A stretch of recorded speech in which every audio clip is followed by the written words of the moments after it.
क्या पढ़ रहे हैं भाई? Circular motion.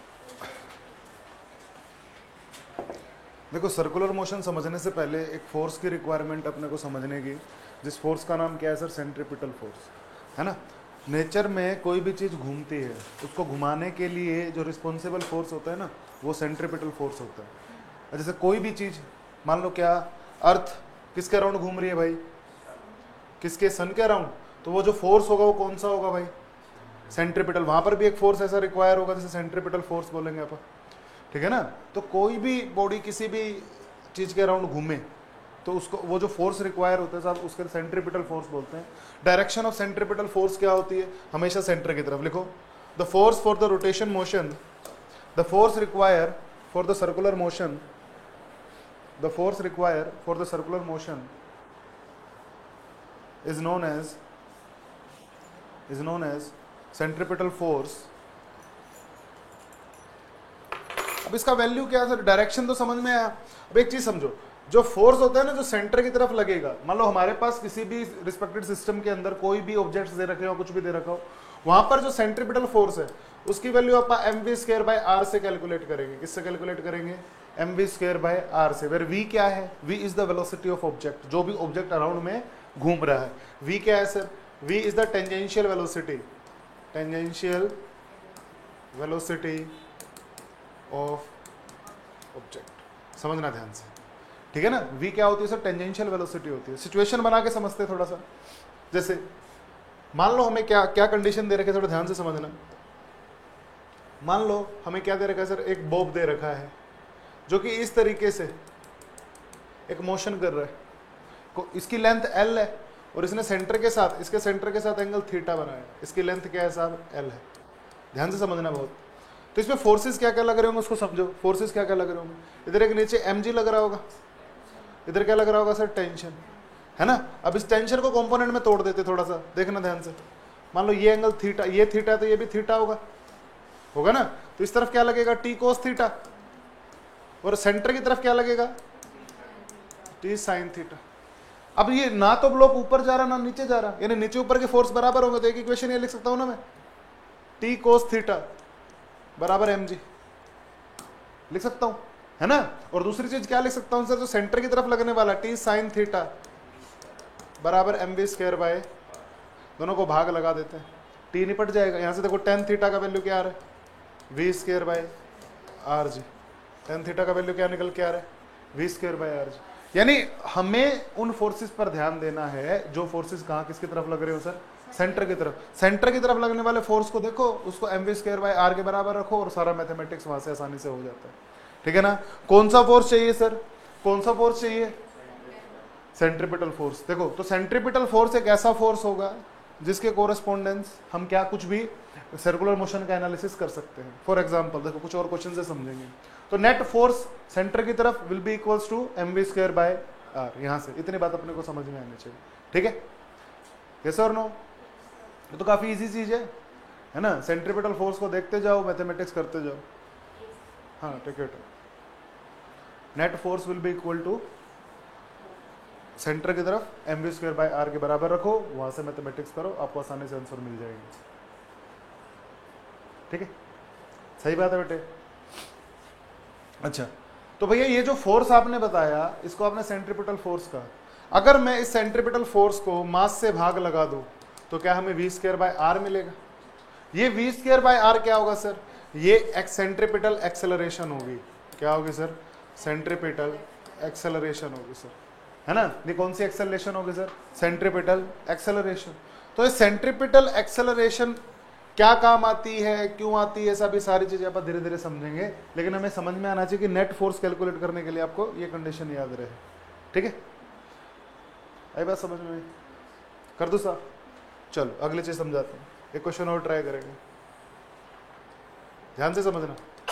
मान लो हमारे पास क्या एक स्प्रिंग दे रखा है, स्प्रिंग से साहब एक ब्लॉक अटैच कर रखा है, इस ब्लॉक का मास m है। और देखो ध्यान से, तुम्हें एक चीज बता दूं, किसी भी कोई भी बॉडी अगर सर्कुलर पाथ में घूम रही है, ध्यान से देखना बेटे, ध्यान से। मान लो यहां पर वो v वेलोसिटी से चल रही है और यूनिफॉर्म सर्कुलर मोशन है। यूनिफॉर्म सर्कुलर मोशन कौन सा होता है? जिसमें ये वेलोसिटी का वैल्यू नहीं बदले, है ना। ये जो वेलोसिटी मैंने दिखा रखी है, इसका अगर वैल्यू नहीं बदलेगा तो वो यूनिफॉर्म सर्कुलर मोशन होगा, डायरेक्शन लगातार बदलती रहती है ना। देखो, a circular motion said to be uniform circular motion, a circular motion said to be uniform circular motion if a circular motion said to be uniform circular motion if magnitude of tangential velocity does not change।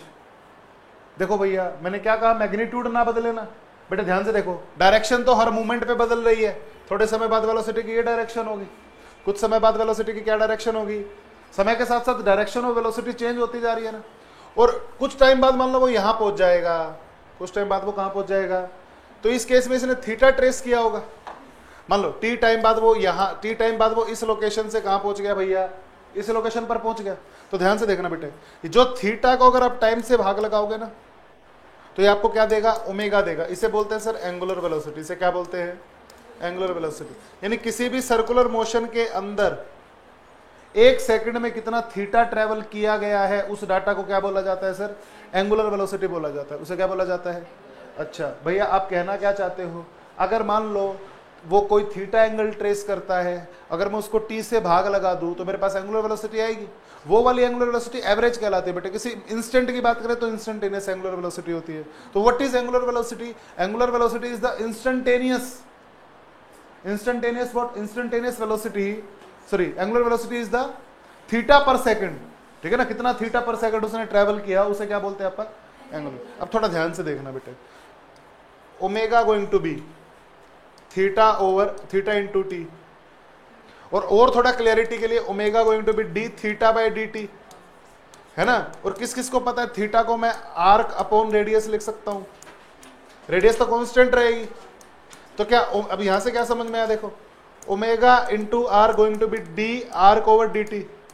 D arc over D T क्या है, distance है ना particle का, तो that going to be, देखो distance upon time, that going to be V tangential.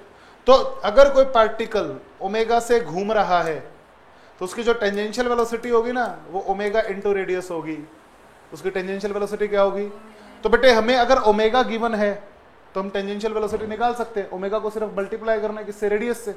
समझ गए ना मेरी बात। तो यहां से ये चीज अपने को समझ में आई कि v is equals to omega into R, v is equals to theta है बेटे, समझ। By definition omega theta over T, sorry मैंने क्या लिखा, थीटा ओवर टी लिखना पड़ेगा, theta over T, omega equal to theta over T multiply लिख दो। तो इतनी बात अपने को समझ में आ गई, है ना। तो अब मेरे को देखो किसी ने एक चीज कही, मेरे को कहा ये जो ब्लॉक है ना वो ऐसे घूम रहा है ओमेगा से।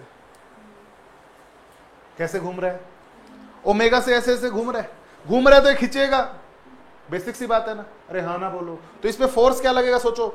मान लो ये खींच गया, ये स्प्रिंग क्या खींच गया होगा ना सर, स्प्रिंग खींचेगा तो इधर एक फोर्स आएगा, स्प्रिंग फोर्स बोलते हैं, रेस्टोरिंग फोर्स। उस फोर्स का वैल्यू क्या है, के एक्स। अरे हाँ ना बोलो। अब ये घूम भी रहा है सर, है ना। तो सेंटर की तरफ देखो, ऑलरेडी नेचुरल लेंथ मैंने कहा स्प्रिंग की एल थी, स्प्रिंग की नेचुरल लेंथ क्या थी, मैंने इसको घुमाया, घुमाने से एक्स खींच गया, तो जिस वजह से के एक्स इसके ऊपर क्या आया होगा, इंटरनल फोर्स आया होगा। तो बेटा सेंटर की तरफ लगने वाला फोर्स के एक्स है ना। और ये अभी लंबाई कितनी हो चुकी है, एल प्लस एक्स, क्योंकि एल तो ऑलरेडी थी एंड एक्स ये बाद में क्या खींच गया। तो यहां से देखो अपने को समझ में क्या आएगा कि जो सेंट्रीपिटल फोर्स होगा that is M V square by R, ये किसके बराबर हो जाना चाहिए, के एक्स के। अरे हाँ ना बोलो। के x, x is the extended length, x is the कितना ये खींचा है उस लेंथ को बोलेंगे ना। तो यहां से बेटा एक्स का वैल्यू क्या आया, M V square over R X. तो इस एक्स से भाई साहब आर के इतना ये खींच जाएगा। और ये आर क्या है sir, R is the radius. Radius को मैं क्या लिख सकता हूं, ध्यान से देख, एल प्लस एक्स, है ना, एल प्लस एक्स लिख सकता हूं। तो यहां से आप एक्स को इजीली कैलकुलेट कर लोगे नहीं कर लोगे। इधर देखो क्वाड्रेटिक इक्वेशन चमकेगी, एक्स की इसकी जगह आर की जगह L plus x, cross multiply करो क्वाड्रेटिक, वहां से आपको इजीली क्या मिल जाएगा, एक्स। उसके दो सॉल्यूशन आएंगे, नेगेटिव तो हो नहीं सकती लेंथ। समझ रहे हो ना मेरी बात को। तो ऐसी सिचुएशंस के क्वेश्चंस अपने को जनरली देखने को मिलेंगे जिसके अंदर अपने को पार्टिकल्स को कितने डिस्टेंस से खींचा है कितने से नहीं। इतनी बात समझ में। आर होता है भाई रेडियस, सेंटर से L plus x, not only x, x क्या था, एक्सटेंडेड लेंथ थी, एक्स क्या था भाई, एक्सटेंडेड लेंथ थी बेटा। Minus indicates only for direction, x के अपोजिट में फोर्स आ रहा है, जो माइनस वर्ड आप यूज कर रहे हो ना वो इंडिकेट क्या करता है, सिर्फ डायरेक्शन को इंडिकेट करता है। तो माइनस को लगाओ, देखो मैंने ऑलरेडी डायरेक्शन अज्यूम कर ली है ना, तो मेरे को लगाने की कोई खास जरूरत है नहीं। बात समझ में आई क्या, यस और नो? अरे हाँ ना बोलो बेटे, बहुत आसान सवाल है। ठीक है चलो अब थोड़ा सा और देखते हैं, आप कर दो साहब, कर दो। देखो कुछ चीजें ना सर्कुलर मोशन में अपने को इसी तरीके से ध्यान रख, मतलब यही चीजों का ध्यान रखना होता है ना। अब देखो एक बात बताओ, जैसे एक सिचुएशन को इमेजिन करते हैं, मान लो मेरे पास क्या एक सर्कुलर आर्क दे रखा है, ध्यान से समझना। यहाँ पर है ना कोई व्हीकल जा रहा है, कोई साइकिल जा रही है, कुछ भी जा रहा है, मान लो किसी वेलोसिटी v से। अब ये ऐसी पहाड़ी है काइंड ऑफ, है ना, तो ये सेंटर हो गया, ध्यान से देखो ये क्या हो गया बेटे, सेंटर पूरा, ध्यान से समझना। मान लो किसी मूवमेंट पे इसने एंगल बना रखा है थीटा, है ना, ये अर्थ की सिचुएशन की बात कर रहा हूं मैं, किसकी बात कर रहा हूं सर, अर्थ के। ध्यान से समझना, ध्यान से।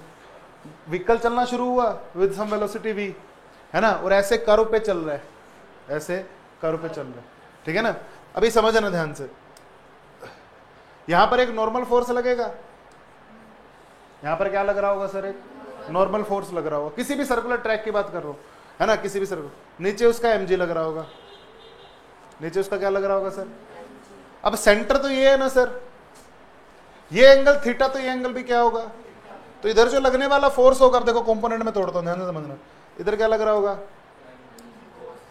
mg लग रहा होगा कोस थीटा के साथ, और इस तरफ क्या लग रहा होगा, यानी भैया जो ये mg साइन थीटा है ये इसको चढ़ने नहीं दे रहा होगा, मतलब कुछ रोकने की कोशिश कर रहा होगा।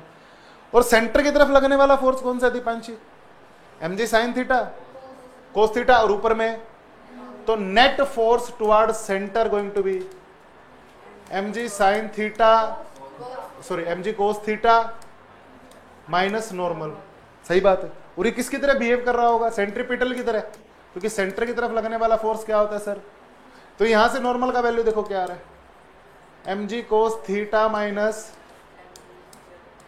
अच्छा यानी कहना क्या चाहते हो, किसी सर्कुलर ट्रैक पर भागते वक्त, किसी सर्कुलर ट्रैक पर भागते वक्त जो नॉर्मल होता है वो यूजुअल वैल्यू से लगातार कम होता रहता है। अब जैसे जैसे थीटा 0 को टेंड कर जाएगा, सोचो थीटा अगर 0 को टेंड करेगा तो कोस 1 को टेंड करेगा, वहां पर mg मैक्सिमम होगा। तो देखो जैसे जैसे आप यहां से ऊपर चढ़ोगे ना, आपका नॉर्मल बढ़ता जाएगा, ऊंचाई पे जाते जाओगे तो नॉर्मल, अर्थ का इंपैक्ट किसी भी सर्कुलर बॉडी पे या फिर जो भी जहां पर कनेक्शन हो रखा है, तो वो चीज क्या रेगुलरली टाइम के साथ राइज करती जाएगी, लेकिन जैसे जैसे फिर एक टाइम पे मैक्सिमम होगी, देन अगेन अपोजिट डायरेक्शन में कोई थीटा बढ़ेगा, समझ गए ना। तो ये सर्कुलर मोशन में इंपैक्ट होता है, नॉर्मल पे भी कुछ ना कुछ फर्क आता है। आगे ना बात समझ में, लिखो शाबाश, यस और नो। तो आसान है, देखो ये छोटी छोटी बात पकड़ते रहो, जिसके अंदर क्या mg साइन थीटा क्या होता है, नॉर्मल फोर्स क्या होता है, रोटेशन के लिए कौन से फोर्स की रिक्वायरमेंट होती है, और सिंपल मैथमेटिक्स सारी चीज़ों को आसानी से कैलकुलेट करने में हेल्प करेगा। बहुत आसान है ना। और देखते चलो, हाँ लिखो। फिजिक्स के जितने देखो सब्जेक्ट को अपना मजबूत बनाना जरूरी है, चाहे वो फिजिक्स हो, चाहे केमिस्ट्री हो, चाहे मैथ्स हो, चाहे बायो, ठीक है ना। अब की बार जो नीट का पेपर देखा था, अब की बार नीट फिजिक्स ने भाई साहब बच्चों को हिला दिया। हिला क्यों दिया, पहले तो सब क्या सोचते थे 2020 का पेपर, 2021 का पेपर, 22 का पेपर, ये सारे बहुत आसान आए, कोरोना चक्कर में आए होंगे, मान लो कोई बच्चे कोचिंग नहीं जा पा रहे तो उस चक्कर में पेपर आसान कर देते हैं। अब की बार पेपर मज़ेदार दे दिया तो सारे बच्चे हिल गए। प्रॉब्लम पता क्या है, एग्जाम में पॉइंट ऑफ व्यू में टीचर्स को बच्चे बताते हैं कि ये पेपर में आएगा या नहीं आएगा, और ये सबसे बड़ा दुर्भाग्य है ना। अपने सब्जेक्ट को मजबूत रखो, कैसा ही पेपर है ना। अरे बच्चे मतलब बच्चे बताते हैं कि हाँ ये पेपर में आता है सर, इतना टफ कॉन्सेप्ट नहीं आता, इतना भाई फिजिक्स तो फिजिक्स है, अब वो नीट फिजिक्स करके कोई स्पेशल ब्रांच थोड़ी है, मेरी बात समझ रहे हो, है ना। तो सारे सब्जेक्टों को मजबूत रखो ताकि अच्छे अच्छे मार्क्स आए, मुश्किल पेपर आए तो हमें आसान लगे, फिजिक्स का हुआ, केमिस्ट्री का, मैथमेटिक्स का, बायोलॉजी का हुआ, ठीक है ना। तो जो ये भ्रम पाल रहे हैं ना भाई कि नीट का पेपर आसान आता, भाई कुछ भी आ सकता है, कुछ नहीं कह सकते। एग्जाम्पल इस साल का देखो, जो बच्चे नीट की फिजिक्स में मान लो 150 नंबर लेके आते थे, 170 लेके आते थे, 80 नंबर पूरे नंबर लेके आते थे, वो 100 नंबर भी क्रॉस नहीं कर पा रहे। तो इंपॉर्टेंट बात क्या है भाई सब्जेक्ट आना चाहिए, ऐसे नहीं कि नीट का सब्जेक्ट आना चाहिए, ठीक है भाई। तो इस चीज़ पे विशेष ध्यान रखना। मैं हर बार बोलता हूँ भाई, पेपर का कोई आइडिया नहीं, एनटीए को चैलेंज मत करो, एनटीए अपने घर का नहीं है। घर का कौन है भाई साहब? अपने कंसेप्ट इनको मजबूत बनाने की कोशिश करो। बोलो आया नहीं आया? अरे हाँ ना बोल। चलो अब एक थोड़ा सा ना चीज़ों को समझते हैं और तरीके से। भैया हमने ऐसा देखा है, जैसे किसी भी बॉडी को अगर ऊपर से छोड़ोगे ना तो ये पूरा चिपक चिपक के नहीं आती, ये थोड़ा सा आती है ऐसे, फिर यहां से कनेक्शन छोड़ देती है ना, यहां से कनेक्शन। ऐसा होता क्या है? जब भी सर्कुलर मोशन, देखो नॉर्मल को कम कर रहे हैं ना, नॉर्मल कम कर रहे थे ना, नॉर्मल कब आता है? कनेक्शन से। तो कई सिचुएशन ऐसे भी आ जाती होगी जहां पे नॉर्मल जीरो हो जाता होगा, बिकॉज कम कर रहे हैं। बिकॉज क्या कर रहे हैं आप? अरे कम कर रहे हैं तो उस मूवमेंट पे कनेक्शन छूट जाता होगा। अरे हाँ ना बोलो। तो कनेक्शन कब छूटता है? सोचो ध्यान से, जब नॉर्मल फोर्स जीरो हो जाए, है ना। तो इस बात को लेकिन अब की पॉइंट क्या समझ में आया कि कॉन्टैक्ट फोर्स जीरो होगा, नॉर्मल फोर्स जीरो होगा, तब दो चीजों में कॉन्टैक्ट छूट जाएगा। अरे हाँ ना बोलो। चलो अब एक थोड़ा सा नोटिस करते हैं। तो मान लेते हैं साहब ये ऑब्जेक्ट एम मास का ऊपर रखा है और इस सर्कुलर ट्रैक की रेडियस आर है, और थीटा एंगल रिवॉल्व होने पर इसने कॉन्टैक्ट छोड़ दिया। साहब इसने क्या कर दिया? तो यहाँ पर गेम क्या चल रहा है? सिर्फ गेम देखो ये चल रहा है, नीचे की तरफ mg लग रहा होगा, है ना, और इधर क्या लग रहा होगा बेटे? नॉर्मल लग रहा होगा ना। अरे सही बात है ना। अच्छा यहां से हमने इसको छोड़ा था, ये चलता चलता घिसटता घिसटता यहां तक पहुंच चुका है अपने आप। ओके, तो यहां पर एंगल थीटा, तो ये एंगल भी इधर में लगने वाला, mg cos थीटा इधर में लगने वाला। अच्छा ये चीज सही है सर। अगर सर्कुलर मोशन रहता है तो सेंटर की तरफ नेट फोर्स आएगा जो कि mg cos theta minus n होगा, और इसका value mv square bye r के बराबर होगा। अरे सही लिखा नहीं लिखा, है ना। अब भैया मान लेते, देखो अब मैं वेलोसिटी निकालने की कोशिश करता हूँ। वेलोसिटी के लिए ना मैं कंजर्वेशन ऑफ एनर्जी लगा रहा हूँ, थोड़ा ध्यान से देखो भाई। पोटेंशियल एनर्जी डिक्रीज हुई, वो काइनेटिक में बदल गई होगी। तो देखो पार्टिकल कितना नीचे आया, पार्टिकल इतना नीचे आया सर, दिख रहा है क्या? अगर ये रेडियस r है, यहां से लेकर यहां तक की रेडियस क्या है सर? r है। तो इस r में से अगर मैं ये वाला डिस्टेंस घटा दूं, कौन से वाला? देखो ध्यान से इधर, अगर इस r में से मैं ये वाला डिस्टेंस घटा दूं, ये वाला, तो मेरे को ये पता लग जाएगा कितना पोटेंशियल एनर्जी में लॉस हुआ, क्योंकि मेरे को mgh करना आता है। तो देखो ये जो डिस्टेंस है ना, ध्यान से देख, ये जो डिस्टेंस है उसका वैल्यू होगा r minus R cos theta. क्यों है, कैसे हुआ ये? देखो ये ट्रायंगल में रेडियस r दे रखी है, मैंने इसका इस ट्रायंगल्स की प्रॉपर्टी से ये वाला डिस्टेंस निकाल लिया, तो r minus R cos theta. देखो इस ट्रायंगल में कोस थीटा क्या होगा? सोचो इस ट्रायंगल में कोस थीटा क्या होगा? Cos theta base upon hypotenuse. ये डिस्टेंस मान लो x है, तो देखो ये वाला डिस्टेंस x है ना, हाइपोटेन्यूज r था, तो यहां से देखो x का वैल्यू क्या आया? r कोस थीटा आ गया। तो this is what distance decreases, जितना पार्टिकल नीचे आया है। तो इसकी एनर्जी की बात करूं तो mgh होती है ना, potential energy. This is what, this is potential energy में डिक्रीज। ये किसके बराबर होगा सर? इसकी काइनेटिक एनर्जी को बढ़ा रहा होगा। अरे सही लिखा नहीं लिखा बताओ, है ना। एक काम करता हूं, 2 को ऊपर ले जाता हूं, r को नीचे ले आता हूं, तो 2 इंटू 1 माइनस कोस थीटा आ गया, इंटू में mg will be equal to mv square by. अच्छा सर, अच्छा तो आप इसलिए आपने r किया क्योंकि आप mv स्क्वायर बाय r निकालना चाह रहे थे। मैं कहा हाँ, फिर मैंने क्या किया, इसको ऊपर ले गया। देखो तो यहां से देखो mg cos theta minus n that going to be 2 into 1 minus cos theta mg। एक इक्वेशन बना दी सर। अब गेम क्या है? अब गेम ये है ना, हम चाहते क्या है? हम चाहते हैं कि सर कॉन्टैक्ट छूटे, कॉन्टैक्ट छूटे तो n रूट है, n का वैल्यू 0। तो यहां से क्या दिख रहा है? तो mg से mg उड़ा देता हूं n0 करके, तो cos theta going to be 2 minus 2 cos theta. तो यहां से देखो 3 cos theta going to be 2, तो यहां से cos theta going to be, अरे सर क्या निकाल दिया ये? मैंने बताया भाई साहब, अगर आपको देखो मैंने क्या चीज निकाली, इस थीटा के लिए क्या होगा? इस पॉइंट पे कॉन्टैक्ट छूट जाएगा, है ना। तो जो पीछे वाली कंसेप्ट मैंने बताई थी वो ये चीज समझाने के लिए बताई थी, समझ गए ना। तो होता क्या है दीपांशी बेटे, देख नॉर्मल फोर्स को सर्कुलर ट्रैक पे थोड़ा सा डिक्रीमेंट मिलता है, और वो डिक्रीमेंट काम क्या आता है? वो n को कम कर देना। समझ में आएगा, रीजन भी समझ में आया क्यों गिरा, सर्कुलर मोशन की वजह से ऐसा हुआ क्या, है ना। और देखो कई लोग है ना, मतलब इस चीज को तसल्ली से समझना पड़ेगा अपने को, ताकि ये पूरा कंसेप्ट अपने को समझ में आ जाए। बोलो आया नहीं आया भाई? यस और नो? लिखो शाबाश। एक और करें, बढ़िया कर लोगे ना, स्लाइड रहेंगे आप लिखते रहना। एक और देखते चलो। इधर देखो सारे, ये क्या हो गया, मान लो मैंने एक रस्सी ले रखी है और यहाँ पर एक ब्लॉक को लटका दिया। इस ब्लॉक का मास m है और इसकी लेंथ l है। By making an angle 30 degree, by making an angle, अब मैं इसको छोड़ूंगा तो क्या होगा कि ये ऐसे जाएगा, सही बात है, और कंजर्वेशन ऑफ एनर्जी से इतना ही जाएगा सर, जाएगा ना। पहला सवाल, calculate the tension at bottom point, रस्सी में टेंशन कितनी होगी बॉटम पॉइंट पे, अभी सोचते हैं थोड़ा सा, देखो इधर। तो काम करते हैं भैया, ये यहां पर पहुंच चुका है, तो यहां पर ये v वेलोसिटी से जा रहा होगा, तो इस पर लगने वाले फोर्स क्या क्या होंगे, mg, ऊपर में टेंशन, सही बात है। सर्कुलर मोशन भी हो रहा है, तो सेंटर की तरफ दीपांशी, ऊपर t नीचे, तो t माइनस mg होगा बेटा नेट सेंटर की तरफ। नेट सेंटर की तरफ लगने वाला फोर्स ये किसके बराबर होगा, mv स्क्वायर बाय r। अच्छा, तो t, अब देखो यहां से ये इक्वेशन मिल गई, सही बात है बेटे, अरे हाँ ना बोल। r क्या है, लेंथ ऑफ द वायर, मान लो इसकी लंबाई क्या है सर, l। अब एक चीज समझते हैं, देखो इधर थोड़ा ध्यान से देखना।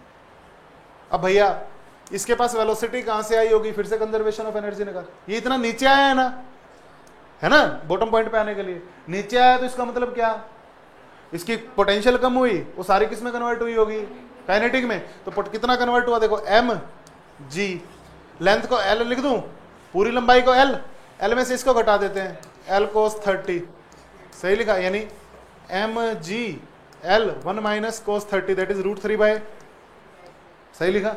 This is what decrease in potential energy, और ये किसके बराबर होगी, हाफ mv इसके, सही लिखा नहीं लिखा, क्रॉस मल्टीप्लाई करो, l को नीचे ले आओ, m से नहीं जरूरत नहीं है, ठीक है, क्रॉस मल्टीप्लाई करो, तो क्या दिख रहा है, देखो 2mg into 1 minus √3 by 2 equal to mv square by, यहां रख देते हैं, तो t minus mg equal to क्या, mv square by l, that will be equals to 2mg minus √3mg, सही लिखा क्या बताओ।